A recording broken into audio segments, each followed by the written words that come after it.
Assalamualaikum warahmatullahi wabarakatuh. Alhamdulillahirabbil alamin. Pada pertemuan pagi ini kita bisa berjumpa di pertemuan pertama di semester pertama ini di pelajaran sejarah Indonesia. Nah, untuk siswa-siswi kelas 12 silakan nanti dipersiapkan ya LKS-nya yang sudah dibagikan dari sekolah. Kita awali di bab pertama ini tentang perjuangan menghadapi ancaman disintegrasi bangsa. Jadi disintegrasi itu artinya pecahnya persatuan bangsa. Jadi ada beberapa sebab nanti yang akan kita bahas di pertemuan selanjutnya, dan pertemuan ini kita ke tentang ideologi. Sebelumnya, tujuan pembelajaran di pagi ini yang pertama, siswa mampu menganalisis berbagai pergolakan daerah yang terjadi di Indonesia antara tahun 1948 hingga 1965. Siswa mampu mengaitkan peristiwa pergolakan daerah yang terjadi di Indonesia antara tahun 1948 hingga 1965 dengan potensi ancaman disintegrasi pada masa sekarang. Siswa mampu mengambil hikmah dari berbagai ancaman disintegrasi bangsa yang pernah terjadi di Indonesia, khususnya yang telah terjadi di tahun 1948 hingga tahun 1965. Nah, kita masuk ke konflik dan pergolakan yang berkaitan dengan ideologi. Jadi di Indonesia dulu itu banyak terjadi pemberontakan.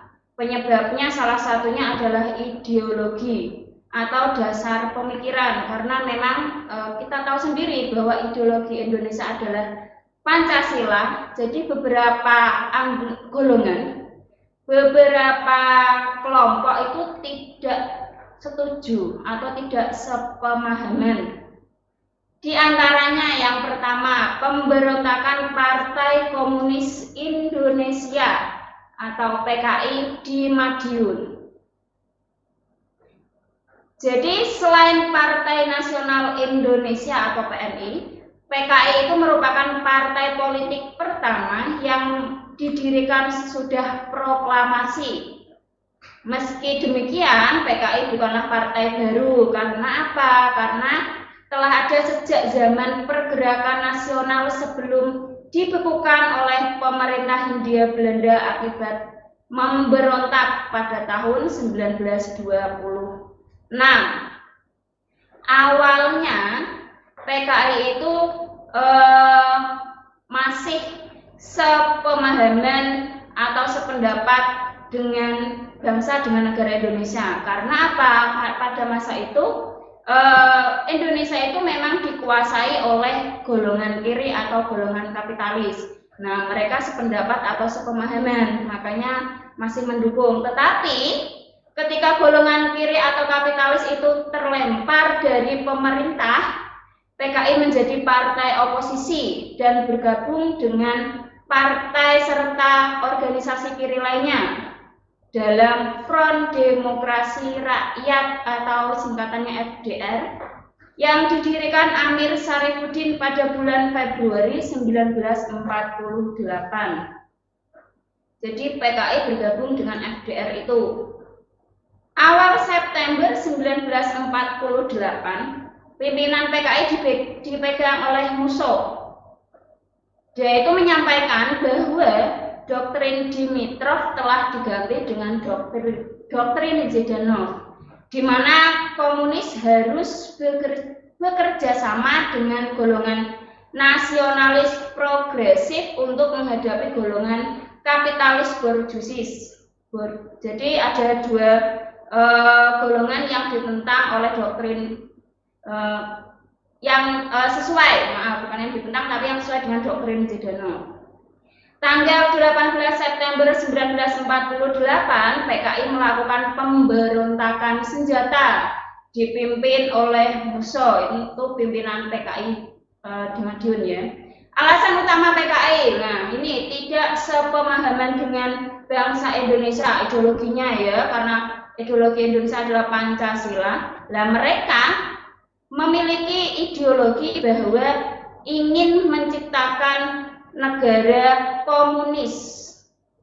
Makanya karena tidak sependapat itu, akhirnya mereka melakukan pemberontakan. Di bawah pimpinan Musso, PKI berhasil menarik partai dan organisasi kiri dalam FDR bergabung ke dalam PKI dan mendorong dilakukannya berbagai demonstrasi dan pemogokan kaum buruh dan petani. Jadi mereka itu mencari massa pendukung dari kaum buruh dan petani. Musso lebih menunjukkan keperpihakannya pada Uni Soviet yang komunis. Nah, pada pertengahan September 1948, pertempuran antara kekuatan-kekuatan bersenjata yang memihak PKI dengan TNI mulai terjadi dan PKI memusatkan kekuatannya di Madiun. Nah, tanggal 18 September 1948, Musso memproklamirkan Republik Soviet Indonesia. Awal pemberontakannya, PKI melakukan pembunuhan terhadap pejabat pemerintah dan para pemimpin partai yang anti komunis. Jadi mereka yang tidak sepemahaman dengan PKI itu diculik dan dibunuh. Konflik yang terjadi ini berdampak pada banyaknya korban yang timbul. Ketidakbersatuan bangsa Indonesia yang tampak dalam peristiwa ini juga dimanfaatkan oleh Belanda. Nah, dia mengambil manfaat dari pergolakan itu yang mengira Indonesia itu lemah. Kemudian Belanda melancarkan agresi militernya yang kedua pada Desember 1948, dimanfaatkan oleh Belanda pada tahun itu. Nah, dari pemerintah itu melakukan upaya penumpasan. Yang pertama, Panglima Besar Jenderal Sudirman memerintahkan kepada Kolonel Gatot Subroto, yaitu Panglima Divisi Jawa Tengah, Kolonel Sungkono dari Panglima Divisi Jawa Timur melaksanakan gerakan operasi militer atau GOM dengan mengerahkan kesatuan TNI dan polisi di wilayah masing-masing. Nah, pada tanggal 30 September 1948, kota Madiun itu bisa direbut kembali. Itu upaya dari negara atau Indonesia. Tanggal 30 Oktober 1948, tokoh PKI Musso itu tewas tertembak, sedangkan Amir Syarifuddin ditangkap dan dijatuhi hukuman mati. Tetapi ada dua tokoh muda dari PKI yang berhasil kabur ke Cina dan Vietnam. Nah, ini adalah dua tokoh penting atau pemimpin PKI dan FDR. Ada Musso dan Amir Syarifuddin, itu dua fotonya itu.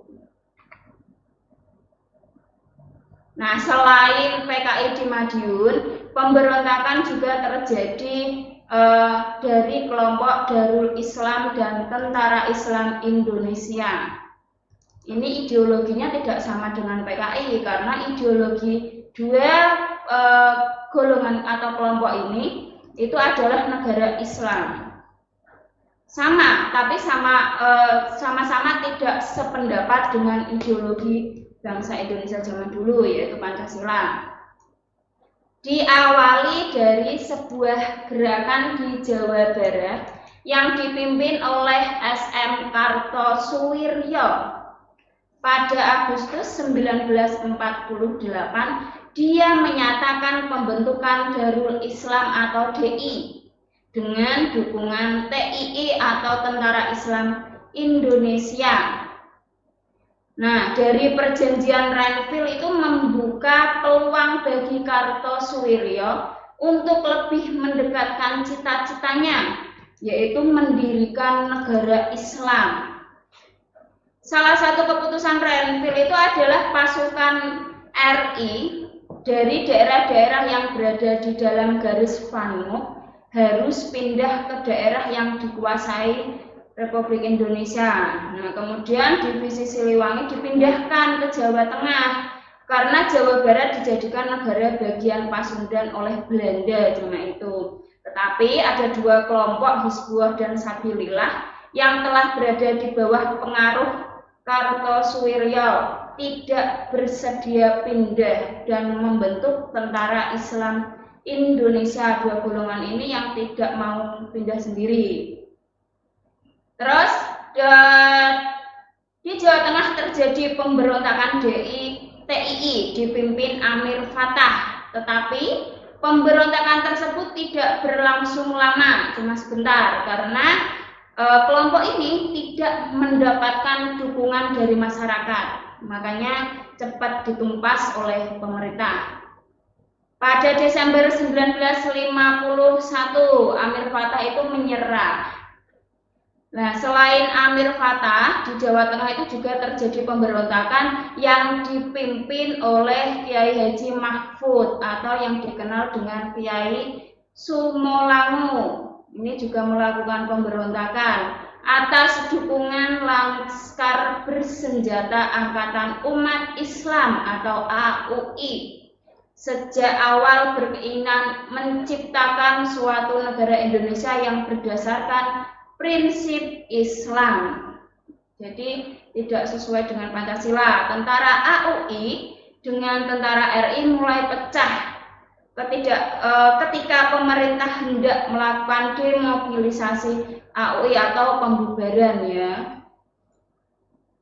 Kemudian pada akhir Juli 1950 Kiai Sumolango melakukan pemberontakan. Nah, setelah sebulan melakukan pertempuran, Tentara Republik Indonesia berhasil menumpas pemberontakan ini. Selain di Jawa Tengah, terjadi juga pemberontakan di Sulawesi Selatan. Nah, ini dipimpin oleh Letnan Kolonel Kahar Muzakar. Disebabkan ketidakpuasan para bekas pejuang gerilya kemerdekaan terhadap kebijakan pemerintah dalam membentuk Tentara Republik dan demobilisasi yang dilakukan di Sulawesi Selatan. Nah, ini yang di Sulawesi dipimpin oleh Letnan Kolonel Kahar Muzakar. Tanggal 7 Agustus 1953 Kahar Muzakar itu menyatakan diri sebagai bagian dari negara Islam Indonesia yang dipimpin Kartosuwiryo dari DI tadi ya, Darul Islam. Pemberontakan yang dilakukan memerlukan waktu yang lama. Akhirnya tahun 1965 pemberontak berakhir dan Kahar Muzakar tewas tertembak dalam suatu penyergapan. Kemudian pemberontakan DITI juga terjadi di Kalimantan. Selain Jawa Tengah, Sulawesi Selatan juga terjadi di Kalimantan Selatan. Yang memimpin adalah Ibnu Hajar. Nah, untuk yang di Kalimantan Selatan ini pemberontakannya relatif kecil ya. Tetapi relatif kecil di sini waktunya malah yang paling lama, berangsur-angsur tahun 1963 dan Ibnu Hajar tertangkap. Selain Kalimantan Selatan, ada pemberontakan yang terjadi di daerah Aceh. Dipimpin oleh Daud Beureng. Pemicunya adalah ketika tahun 1950 pemerintah itu menetapkan wilayah sebagai bagian dari Provinsi Sumatera Utara. Nah, padahal mereka kan ingin menciptakan atau menjadikan Aceh itu sebagai daerah keistimewaan sendiri. Nah, karena tidak setuju, makanya melakukan pemberontakan.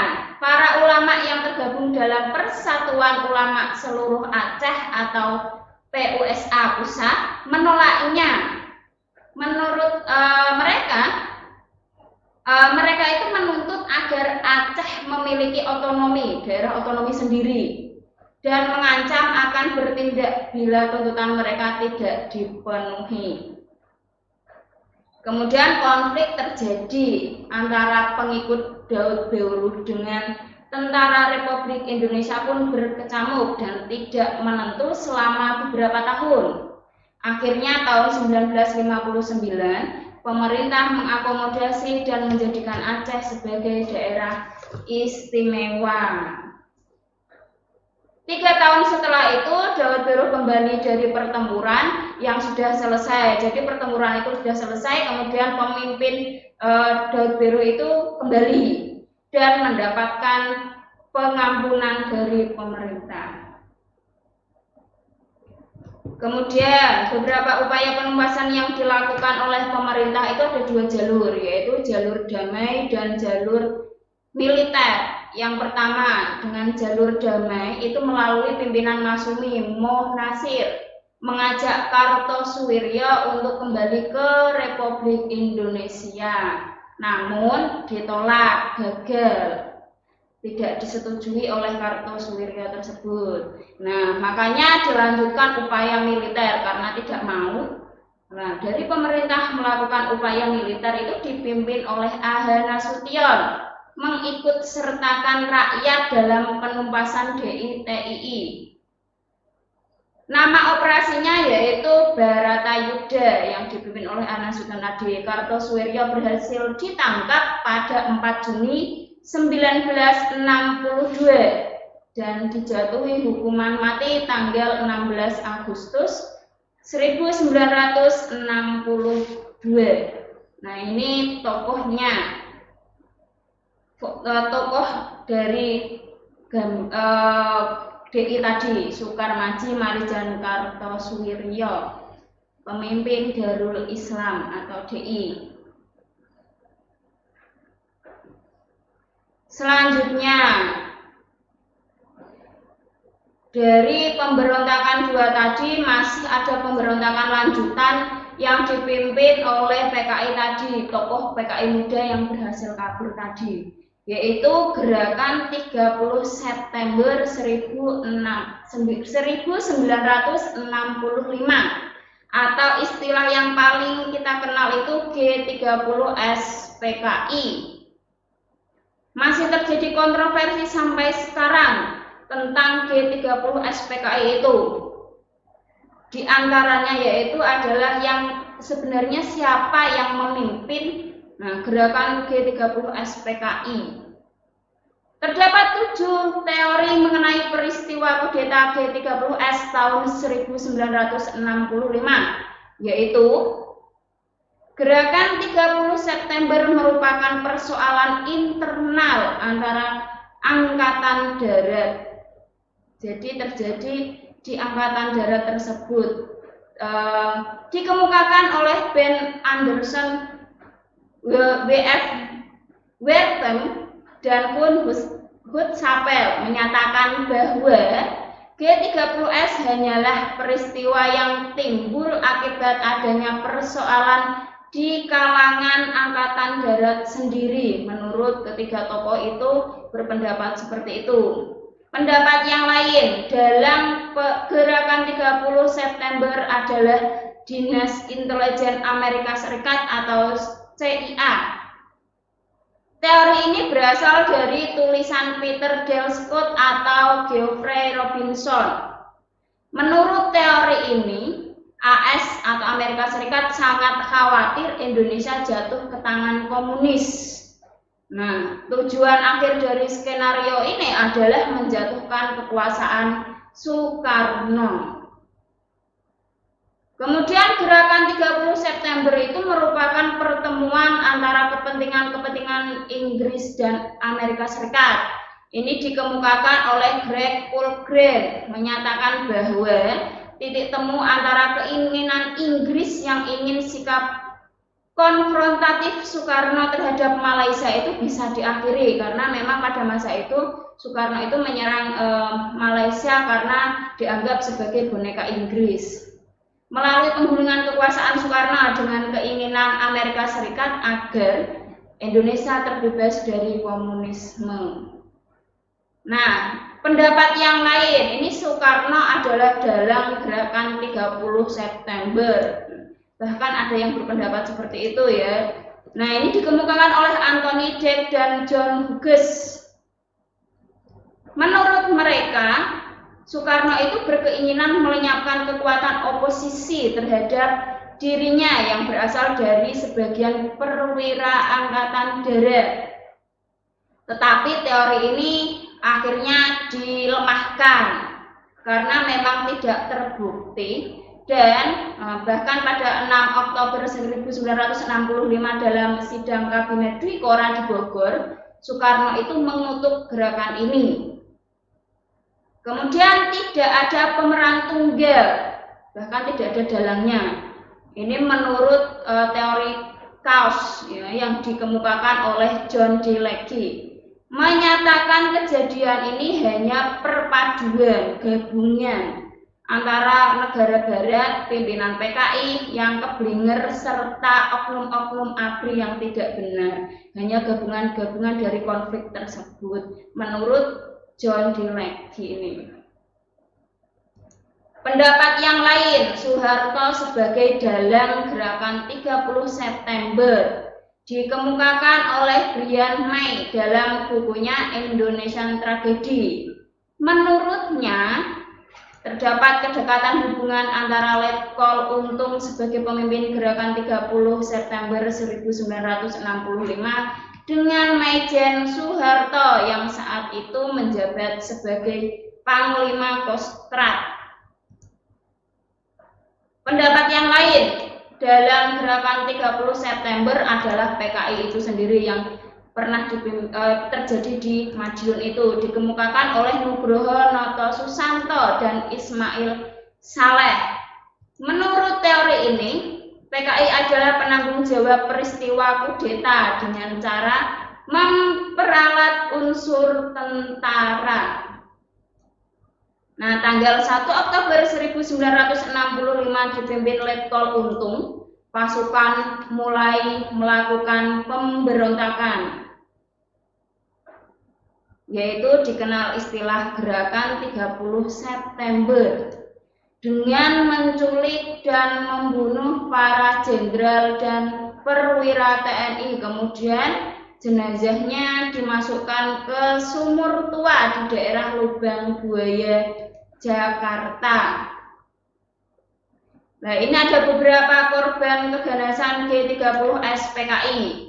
Daftar namanya, yang pertama Letnan Jenderal Ahmad Yani, itu Menteri Panglima AD Angkatan Darat. Kemudian ada Mayor Jenderal S. Parman, Mayor Jenderal Suprapto, Mayor Jenderal MT Haryono, Brigadir Jenderal DI Panjaitan, Brigadir Jenderal Sutoyo Siswo Miharjo, Letnan 1 Pierre Tendea, dan satu lagi target dari mereka itu adalah sebenarnya itu adalah Abdul Haris Nasution, Jenderal Abdul Haris Nasution, tetapi berhasil kabur, berhasil lolos, tetapi putrinya itu yang menjadi korban dari keganasan G30 SPKI tersebut. Selain di Jakarta, juga korban yang lain terjadi di Yogyakarta, yaitu ada dua tokoh ya. Yang pertama Kolonel Katamso dan Letnan Kolonel Sugiono. Upaya penumpasannya sekarang, jadi dari beberapa pemberontakan yang terjadi, jadi pembunuhan, penculikan para tokoh perwira jenderal, itu makanya dari negara, dari bangsa Indonesia itu melakukan upaya penumpasan. Dimulai pada tanggal 1 Oktober 1965 melalui usaha yang pertama menetralisir pasukan yang dimanfaatkan oleh gerakan 30 September PKI, yaitu yang pertama pasukan Batalion 503 atau Brawijaya. Ini berhasil disadarkan oleh pemerintah dan kembali ke Jawa Timur. Pasukan yang kedua yaitu pasukan Batalion 545 atau Diponegoro. Ini ada yang mau ikut dengan Indonesia lagi, ada yang masih tetap bergabung dengan PKI. Kemudian merebut tempat-tempat yang dikuasai kaum pemberontak, yaitu gedung RRI, gedung telekomunikasi, dengan mengerahkan pasukan dari Kesatuan RPKAD di bawah pimpinan Kolonel Sarwo Edi Wibowo. Selanjutnya, usaha dari pemerintah merebut lapangan udara Halim Perdana Kusuma oleh pasukan RPKAD tanggal 2 Oktober 1965. Usaha yang lain mencari dan menemukan tempat penimbunan korban penculikan pada 3 Oktober 1965. Ini dari informasi Polisi Sukitman. Kemudian tanggal 4 Oktober, jenazah korban penculikan diambil dari sumur tua dan dimakamkan di Makam Pahlawan Kalibata Jakarta pada tanggal 5 Oktober 1965. Kemudian tanggal 8 Oktober 1965, Kolonel Ahmad Latif atau komandan penculikan tadi berhasil ditangkap. Tanggal 11 Oktober 1965, Letkol Untung ditangkap di Tegal. Dan tanggal 24 Oktober 1965, DNID juga ditangkap di wilayah Solo. Nah, itu beberapa pemberontakan-pemberontakan yang terjadi pada masa itu ya, karena tidak sepemahaman dengan ideologi bangsa Indonesia yaitu Pancasila. Nah, pada pertemuan selanjutnya kita akan membahas masih tentang pemberontakan-pemberontakan yang terjadi. Kalau sekarang tentang ideologi, nanti di pertemuan berikutnya tentang kepentingan. Jadi beberapa kelompok yang tidak sekepentingan dengan Indonesia itu juga melakukan pemberontakan. Saya akhiri untuk pertemuan pertama ini. Wassalamualaikum warahmatullahi wabarakatuh.